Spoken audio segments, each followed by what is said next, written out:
Good morning guys, ఎట్లున్నారు అందరూ?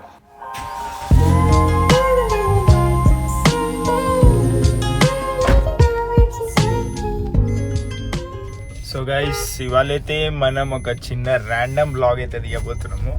So కొన్ని పనులైతే ఉన్నాయి బయట, సో అవి చేసుకుందాము. ఒక చిన్న డైలీ బ్లాగ్ అనుకోండి. సో ఇవాళైతే మీరు కూడా నాతో టైం స్పెండ్ చేయండి. సో చూద్దాం ఎట్లా అవుతుందో. సో నాన్న, నువ్వు ఈ బ్లాగ్లో ఫస్ట్ టైం వస్తున్నావు మన ఛానల్లో. నువ్వు వచ్చి అంటే నార్మల్గా క్లిప్స్లో వచ్చి ఉంటావు, కానీ మనం ట్రిప్కి వెళ్ళి అరకు ట్రిప్ వెళ్ళాం కదా, అప్పుడు ఆ క్లిప్స్లో వచ్చి ఉంటావు. కానీ డైరెక్ట్గా నువ్వు మాట్లాడేది అయితే ఫస్ట్ టైమే ఉండొచ్చు. అవును కదా, ఎప్పుడు మాట్లాడలేను. సో ఇవాళ మాట్లాడాలి నువ్వు. ఇవాళ మాట్లాడి కొన్ని టిప్స్ ఇవ్వాలి మాకు. ఓకే, ఎట్లుంది నీ రిటైర్డ్ లైఫ్? ఎట్లుంది?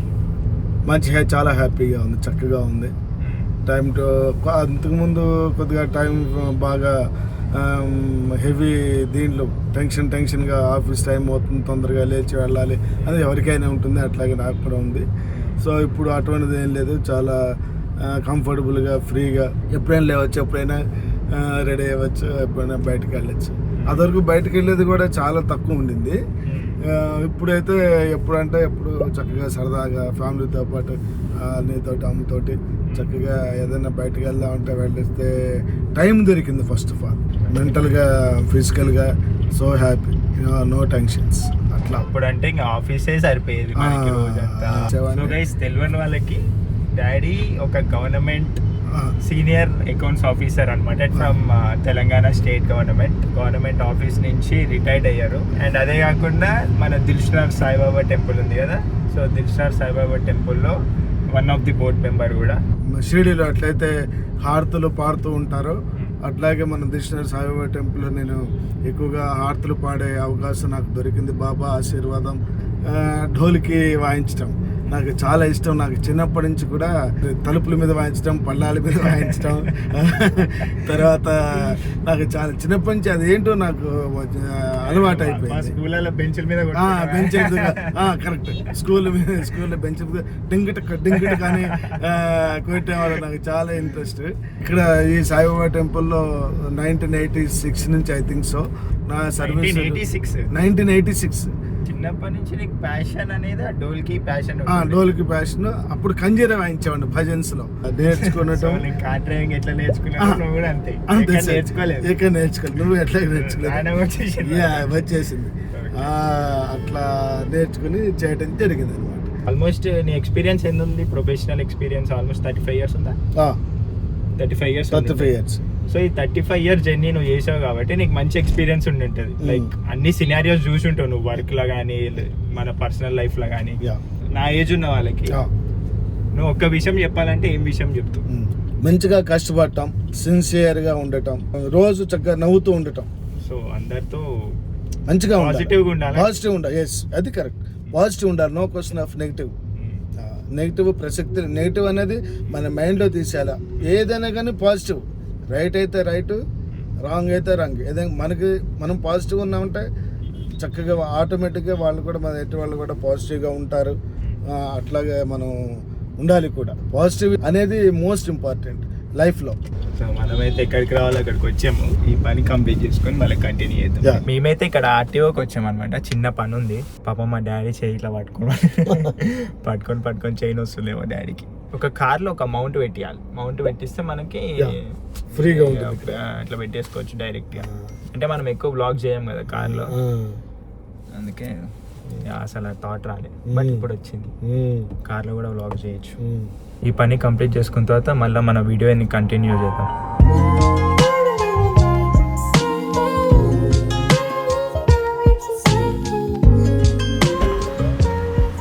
ఏమైందన్నా?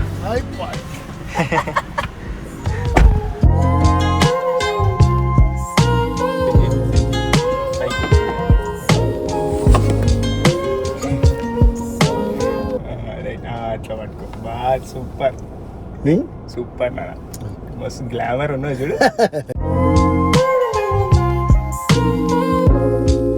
సో గైస్, ఇక్కడ సాగర్ రింగ్ రోడ్ నుంచి ఇబ్రహీంపట్నం వెళ్ళే రోడ్లో తాజా కెఫే అని ఒకటి ఉంటుంది అనమాట, ఎగ్జాక్ట్ మస్కటి ముందు. ఎంత బాగుంటుంది అంటే టేస్ట్ అయితే చాలా బాగుంటుంది. ఎప్పుడైనా ఈ రోడ్లో వెళ్తుంటే ట్రై చేయండి. సో ఇవాళ అయితే మా డాడీ పాపం బాగా కష్టపడుతున్నారు. సో నాన్న నువ్వు లైఫ్లో అప్స్ అండ్ డౌన్స్ చాలా అందరికి ఉంటాయి. సో దాన్ని ఎట్లా ఫేస్ చేసేవాడు? అంటే ఏమనుకునేవాడు ఆ మూమెంట్ లో? భయపడేవాడిని కొన్ని సందర్భాల్లో. తర్వాత కొన్ని ఏంటంటే కొన్ని ఫైనాన్షియల్గా, కొన్ని ఫిజికల్గా వస్తూ ఉంటూనే ఉంటాయి కదా, జీవితంలో ఎవరికైనా ఉంటాయి. బట్ నాకు ఇంకా ఎక్కువ ఉన్నాయి.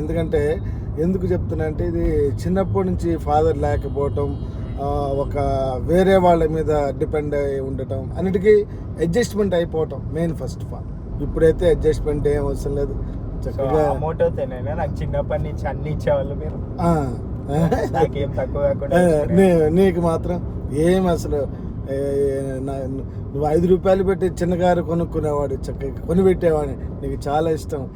అదే ఇప్పుడు 5 రూపాయలు చిన్న కారు కాదు, నీకు 10 లక్షల కారు నీ చేతిలోనే ఉంది, నువ్వే డ్రైవ్ చేస్తున్నావు. నాకు ఎంత సంతోషంగా ఉంటుందంటే అది చెప్పలేదన్నమాట. ఎవరికైనా కన్న కొడుకు మంచిగా హ్యాపీగా డ్రైవింగ్ చేస్తూ పక్కన తల్లిదండ్రులు తీసుకెళ్తున్నాడంటే దానికన్నా ఇంకోటి ఏమన్నా తృప్తి ఉంటుందా? నేను డ్రైవ్ చేస్తా అన్నా కూడా మా వాడు డ్రైవ్ చేయనివ్వడు నాకు. ఎందుకంటే నా డ్రైవింగ్ నాకు చాలా ఇష్టం. సో కంటెంట్ క్రియేట్ చేస్తున్నా, ఇట్లా యూట్యూబ్ అని ఇవన్నీ చేస్తున్నా. సో దాని మీద నీ ఫీలింగ్ ఏంది? నాకు చాలా హ్యాపీ ఫీల్ అవుతున్నా. ఇప్పుడు కొంతమంది ప్యాషన్ ని ఫాలో అవుదాం అనుకుంటారు. ఎగ్జాంపుల్ నేనే అనుకో, నాకు చిన్నప్పటి నుంచే వీడియోగ్రఫీ అంటే ఇష్టము, లైక్ వీడియోలు క్యాప్చర్ చేసుకోవడం అంటే ఇష్టం. ప్యాషన్ ని ఫాలో అవుదాం అని అందరికి ఉంటుంది, కానీ వాళ్ళ ఫ్యామిలీ ఇష్యూస్ కానీ వాళ్ళ పర్సనల్ రీజన్స్ వల్ల దాన్ని ముందుకు తీసుకెళ్ళలేరు. సో బట్ నాకైతే ఆ ఫ్రీడమ్ ఉంది. 100% మేము ఇచ్చాం, చేయగలుగుతున్నావు చక్కగా. దాంట్లో ఎటువంటి సందేహం లేదు. Correct, you are right 100%. మంచిగా స్మూత్గా చక్కగా చేసుకుంటున్నాం. నాకు బైక్ రైడింగ్ కానీ చాలా మంచిగా అనిపిస్తున్నాయి. నేను కూడా వింటున్నా, చూస్తున్నా. ఒక ఇష్యూ మీద ఎక్స్ప్లెయిన్ చేస్తున్నా చూడు, అది చాలా బాగా అనిపిస్తుంది. నేను ఇప్పుడు బైక్ రైడ్లు ఇట్లా వెళ్తాను, లైక్ లాంగ్ జర్నీలు వెళ్తా బైక్ మీద, అంటే నీకు భయం ఏదా లోపల? చాలా అంటే అబ్బో, దాంట్లో ఆ భయంలో మామూలు భయం కాదు, అది మామూలు భయం కాదు. అందుకే సేఫ్ సైడ్గా అప్పుడప్పుడు ఫోన్ చేస్తుంటాం, నాన్న ఎక్కడున్నావు, ఎట్లా ఉంది, తిన్నావా, డ్రైవింగ్ ఎట్లా ఉంది, ఇబ్బంది పడుతున్నావా అనేది మాకు భయం వేస్తూ ఉంటుంది. జనరల్గా మరి పిల్లల మీద మనకు కాకపోతే వేరే వాళ్ళకి ఉంటుందా భయం? కానీ 100% నమ్మకం ఉంది. ప్రతి దానికి కాన్ఫిడెంట్ గా పని చేస్తాడు అనే కాన్ఫిడెంట్ నాకుంది. అది మెయిన్. 100% ఉంది, దాంట్లో డౌట్ లేదు. ఎస్, జాగ్రత్తగా ఉంటాడు, వేరే వాడిని కూడా జాగ్రత్త పరుస్తాడు. అది కూడా బాగా నచ్చుతుంది నాకు బాగా. సో నీకు మెయిన్ గా అన్నిటికంటే గుర్తుండిపోయే డే ఏది? ఒక మెమరబుల్ డే ఉంటుంది. నేను ఇల్లు కొనుక్కోవటం ఒకటి, కారు కొనుక్కోవటం ఒకటి, నాకు 2 మంచిగా అనిపించింది. ఫస్ట్ ఏదైతే సాయంత్రం GLS కొన్నాను, అదొకటి. ఇల్లు కొనుక్కోవటం, ఇప్పుడు ఇల్లు కట్టి చూడు, పెళ్లి చేసి చూడు అనే సామెతం చూసారా? 2012 బ్రేక్ అయిపోయిందంట.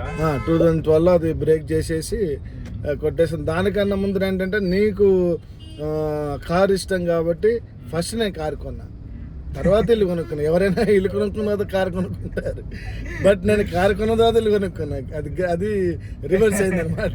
చాలా హ్యాపీ ఫీల్ అవుతుంది, ఎందుకంటే మన ప్రియారిటీ ముందు కార్లు బండ్ల మీదనే ఉంది. కారు కావాలి, పిల్లల్ని మిసెస్ని చక్కగా తిప్పాలి, చేయాలి అని. అంత డేరింగ్ సపోర్ట్ ఉంటే అమ్మ వచ్చింది. అమ్మ సపోర్ట్ లేదు మనం ఏం చేయాలి? సపోర్ట్ మీకు ఎందుకు, నేనున్నా అని మంచి సపోర్టింగ్గా ఇప్పుడు అప్పటి నుంచి ఇప్పటిదాకా కూడా మంచి సపోర్ట్ తోటి నడుస్తూ వస్తున్నాం అన్నమాట. మన ఇంట్లోనే కాదు, అందరికీ అంతే. ప్రతి ఒక్క లైఫ్ లో సాధారణ ఉంటారు. అది కూతురు కావచ్చు, వైఫ్ కావచ్చు, గర్ల్ ఫ్రెండ్ కావచ్చు, ఎవరైనా కావచ్చు. కరెక్ట్. ఏ రకంగా నీకేమన్నా ఇబ్బంది అవుతుందా? నీకు ఎట్లా అనిపిస్తుంది చెప్పు. ఇబ్బంది అవ్వడం అనేది నో క్వశ్చన్. అసలు ఆ థాట్ కూడా ఉండదు నాకు. ఓకే, మనకి చేయాలని ఎంత ఉన్నా కానీ ఇంట్లో సపోర్టివ్ అయితే డెఫినెట్ గా ఉండాల్సిందే. ఇట్లాంటివి చేయాలంటే 5 రూపీస్ కావాలంటే 10 రూపీస్ కొనిపించాలి, 10 రూపీస్ కావాలంటే 20 రూపీస్ కొనిపించాలి. సో అట్లా నీకు మొదటి కార్లు పిచ్చి, బైకులు కన్నా కారు పిచ్చి బాగుండేది నాన్న. విపరీతం పర్చేజ్ చేసుకోవటం, వెళ్ళి సెలెక్ట్ చేసుకోవటం, 2-3 సార్లుగా వెళ్ళి మనం తిరిగి నీకు కావాల్సిన బైక్ తీసుకోవటం. భయం ఆబ్వియస్లీ ఉంటది, కానీ నేను మోస్ట్లీ వెళ్తే ఒక్కరిని లాంగ్ రైడ్స్ ఎప్పుడు వెళ్ళను ఒక్కరిని. సో నాతో తోడు ఉంటారు. అది మూడో రకం, ఫ్రెండ్స్ అందరు ఉంటారు కాబట్టి మేము కూడా సేఫ్టీ మీకు తెలుసు కదా, జాకెట్స్ అన్ని సేఫ్టీ చేసుకొని వెళ్తే ఎక్కడికి అలర్ట్ ఉండాలి ప్రతిదానికి. అది కార్ రైడింగ్ కూడా అంతే. కార్ డ్రైవింగ్ చేయాలన్నా కానీ అన్నిటికన్నా అలర్ట్గా ఉండాలి. ఏది జరిగినా కానీ మనం ఇదైపోవాలి, సేఫ్ అయిపోవాలా, మన వెనకాల ఉన్న వాళ్ళని కూడా సేవ్ చేయాలా అని చెప్పేసి. రోడ్ల మీద ఎట్లా మన సేఫ్టీతో పాటు పక్కన సేఫ్టీ కూడా మనమే చూసుకోవాలి. అది మెయిన్ ప్రాబ్లం ఉంది ఇక్కడ. కొంచెం పీపుల్ ఆ సివిక్ సెన్స్ మీద కొంచెం చేస్తే ఎప్పుడైనా కానీ మనం పోవాలని అందరూ అనుకుంటారు, కానీ వాడిని పంపిద్దామని ఎవరు అనుకోరు. ఇప్పుడు ఒక ట్రాఫిక్ జామ్ అయింది, జామ్ అవుతే ఎప్పుడెప్పుడు మనం వెళ్ళిపోదామా, గ్యాప్ వేయడ దొరికిందా అన్నట్టు చూస్తాం. కానీ పక్కన కార్ ఆగిందా, సరే వాడిని పంపిస్తే మనం ఫ్రీగా వెళ్తాం కదా అన్నట్టు అయితే ఎవరు చూడాలి. సో నేను ఎప్పటి నుంచో ఒక క్వశ్చన్ అడుగుదాం అనుకుంటున్నాను. చెప్పు. అదేంటంటే మేము 18 years రాగానే గోవా వెళ్ళాం ఫస్ట్, ఫ్రెండ్స్ అందరం కలిసి. గుర్తుంది కదా? తెలుసు. 18 years రాగానే ఫస్ట్ గోవా పంపించాలని ఎందుకు అనుకున్నారు? అంటే మేము ఫస్ట్ ట్రిప్ వేసింది కూడా అదే, ఫ్రెండ్స్ అందరం కలిసి. సో ఆ కాన్ఫిడెన్స్ మీకు ఎక్కడి నుంచి వచ్చింది? అంటే నార్మల్ గా ప్రతి ఒక్క పేరెంట్ ఫస్ట్ గోవా అనగానే గోవా ఇంద్ర పోయాడు అన్నట్టు అంటారేమో కదా, కానీ మీకు ఎక్కడి నుంచి ఎక్కడ కాన్ఫిడెన్స్ వచ్చింది అంత ఈజీగా పంపించేసినట్టు? నేను జస్ట్ ఒక్కసారి అడిగినేమో అంతే. నీ మీద ఉన్న కాన్ఫిడెన్స్, మీ మీద, మీ ఫ్రెండ్స్ మీద ఉన్న కాన్ఫిడెన్స్ తోటి మేము క్లియరెన్స్ ఇవ్వడం జరిగింది. మన మీద మన నమ్మకం ఉండాలా, ఎయిర్పోర్ట్ మీద కూడా నమ్మకం ఉండాలి. అట్లా కొన్ని అట్లా పెడితేనే మనం గడ్డాన్ని అవ్వగలుగుతాం, లేకుంటే గడ్డాన్ని కాలేము ఫ్యూచర్లో. నేను పని చేస్తున్నానంటే నేను అందుకే గో హెడ్ అంట. ఏది కొన్ని అన్నిటికీ అన్న కానీ సిచ్యువేషన్ బట్టి, నువ్వు చెప్పే దీన్ని బట్టి కొన్నిటికి నేను ఏకీభవిస్తాను. సో నాలాంటి నా ఏజ్ ఉన్న వాళ్ళు అనుకో, వాళ్ళకి ఏదైనా ఒక సజెషన్ ఇవ్వాలంటే, నీ సైడ్ నుంచి ఏదైనా చెప్పాలంటే ఏం చెప్తావు? లైఫ్లో ఏదైనా కానీ రిస్క్ తీసుకోవాలి. రిస్క్ తీసుకోందే ఏది మన చేతికి అందదు. మనం 100% మీకు ఏది చేయాలనుకుంటే దాంట్లో చక్కగా రిస్క్ తీసుకోండి. మీకు ఎంత ఇదిగా టైం కావాలి అంత టైంలో రిస్క్ తీసుకుంటేనే మీరు సక్సెస్ అవుతారు. దీంట్లో అయినా కానీ వితౌట్ రిస్క్ ఏమి రాదు చేతికి. మీకు ఏది నచ్చితే దాంట్లో మీ తల్లిదండ్రులు కూడా పిల్లాడు కానీ చక్కగా పైకి దిగుతున్నారు, వాళ్ళు కూడా మంచిగా అనిపిస్తుంది లైఫ్లో. సో నువ్వు ఏ విషయంలో నువ్వు చిన్నప్పుడు అది చేసి ఉంటే బాగుండు అనేది రిగ్రెట్ ఏమైనా ఉందా నీకు? ఇది చేసి ఉంటే బాగుండేది పడినప్పుడు, అనవసరంగా టైం వదిలేసినాను, టైం వేస్ట్ చేసి వేరే దాంట్లోకి వచ్చేసిన, సో అది చేసి ఉంటే బాగుండేది ఒక విషయం ఏదైనా? జాబ్ విషయంలో నేను చెప్పగలుగుతా. నాకు దూరదర్శన్లో ఒకసారి ఇంటర్వ్యూ వచ్చింది. ఇక్కడ న్యూఢిల్లీలో తెలుగు టైపింగ్ కొద్దిగా ఎక్కువగా ఉండేది. అక్కడ తెలుగు టైపు అయితేనే సెంట్రల్ గవర్నమెంట్ కదా. సో నాకు తెలుగు టైపింగ్ అప్పుడు నేను తెలుగు లోయర్ అయిపోయింది, హయ్యర్ నడుస్తుంది అనమాట. అదే టైంలో అప్లై చేసి ఒట్టిగానే అప్లై చేస్తే లక్కీగా దొరికింది. వాళ్ళు ఏం చెప్పారు, దాంట్లో మీరు ఇక మిషన్ తీసుకొచ్చి ఆ మిషన్ మీద మీరు టైప్ చేయాలా, మేము చెప్పిన వర్డ్స్ అని చెప్పేసి టైప్ మిషన్ తీసుకెళ్ళాలి, తెలుగు టైప్ మిషన్ తీసుకెళ్ళాలి. ఎక్కడికి? న్యూఢిల్లీకి. నేనైతే ఎక్కడైతే నేర్చుకున్నానో అక్కడ వాళ్ళని అడిగాను, ఇట్లా నాకు ఇట్లా జాబ్ ఆపర్చునిటీ వచ్చింది, తెలుగు టైప్ మిషన్ కావాలా, లేదా మీకు ఏదైనా అమౌంట్ ఏదైనా ఉంటుంది పేమెంట్ చేస్తాను, నాకు కొద్దిగా హెల్ప్ చేయండి అని చెప్పేసి చెప్పడం జరిగితే, నో మేము ఎవరికి ఇంతవరకు ఏమి ఇవ్వలేదు, ఎవరికి ఇవ్వలేదు, మీకు కూడా ఇవ్వమండి అన్నారు. లేకపోతే లేదు సార్, చాలా రిక్వెస్ట్ చేసినా కానీ లేదు, ఇవ్వలేదు వాళ్ళు. సో అది నేను కంప్లీట్గా నేను లాస్ చేసుకున్నాను. లేకుంటే ఈ పాటికి నాకు సెంట్రల్ గవర్నమెంట్ జాబులో ఉండేవాడిని. సో అది సెంట్రల్ గవర్నమెంట్ లేదు, స్టేట్ గవర్నమెంట్ ఉంది. స్టేట్ గవర్నమెంట్ లేదు, సెంట్రల్ లేదు, స్టేట్ ఉంది అంతే. ఆ రోజులు వేరు నాన్న. ఆ రోజులు ఎడ్యుకేషన్ అంటే మ్యాక్సిమం మనం కష్టపడాల్సిందే. అప్పుడు చదువుకోకపోతే ఇంకా చదువుకోలేము. ఎప్పుడైతే నాకు జాబ్ వచ్చిందో ఇంకా అన్ని జాబ్ సంగతి మనకి మీ అందరికీ తెలియదే ఉంది. జాబ్ వచ్చిందంటే ఇంకా అన్నీ వెనక్కి వెళ్ళిపోతూనే ఉంటాయి. జాబ్ మీద ఎక్కువ కాన్సన్ట్రేషన్ చేయాల్సింది. నిద్ర లేస్తే ఉరుకులు పరుగులు టెన్షన్స్ రకరకాలు ఉంటాయి కదా జాబ్ అంటే. సో పేరెంట్స్కి ఏదైనా ఒక సజెషన్ ఇవ్వాలంటే నువ్వు ఈ సైడ్ నుంచి అది పేరెంట్స్ అంటే ఫస్ట్ పిల్లల మీద మీ మీద మీకు కాన్ఫిడెంట్ ఉండాలి. పిల్లల మీద కూడా కాన్ఫిడెన్స్ పెంచుకోవాలి. మీరు వాళ్ళకి చెప్పాలి, మోటివేట్ చేయాలి పిల్లలకి.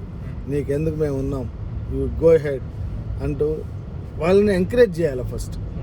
ఏ విషయం అయినా చదువులో కానీ లేకపోతే వాళ్ళకి ఏది నచ్చితే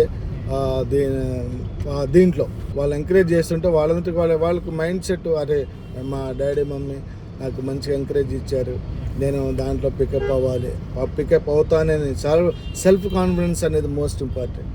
వాళ్ళు అది మీరు కల్పిస్తేనే మంచిగా వాళ్ళు పైకి రావడానికి అవకాశం ఉంటుంది కూడా. ఇవి మనమే డిస్కరేజ్ ప్రతి ఒక్క ఇష్యూలో డిస్కరేజ్ చేసామనుకో వాళ్ళ మైండ్ సెట్ కూడా డిస్కరేజ్లోనే ఉంటుంది.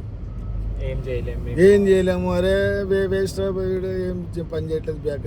ఇప్పుడు మీ పిల్లలు వాళ్ళు వ్యక్తిగతంగా కూడా కాదు, దాని ఎఫెక్ట్ సమాజం మీద కూడా పడుతుంది, వాళ్ళ ఫ్రెండ్స్ మీదుగా పడుతుంది. అరే మా డాడీ మమ్మీ ఇట్లా అన్నారా, అట్లా అన్నారా, ఇట్లా అన్నారా అనేది కూడా వాళ్ళు చెప్తారు కదా ఫ్రెండ్స్కి కూడా.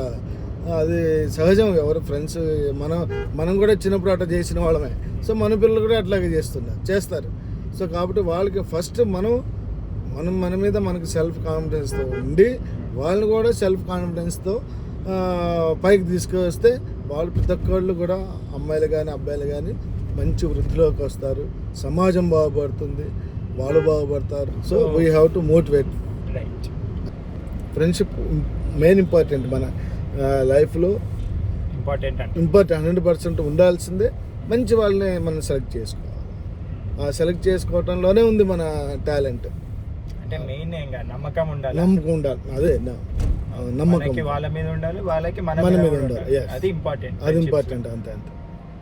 సో గైస్ ఇట్లయితే ఇంకా నా డే ఎండ్ అయిపోతుంది. సో దాని తర్వాత జిమ్కి వెళ్ళేసి వచ్చిండే. సో జిమ్ కంప్లీట్ చేసుకొని హైలైట్ ఏంటంటే జిమ్లో కూడా తీద్దాం అనుకున్నా. సో వీడియో తీసుకోవడం మర్చిపోయినా నేను జిమ్లో. సో నెక్స్ట్ టైం డెఫినెట్గా చూపిస్తాను మీకు నా వర్కౌట్ క్లిప్స్ కూడా. సో ఈ వీడియోకి అయితే ఇంతే.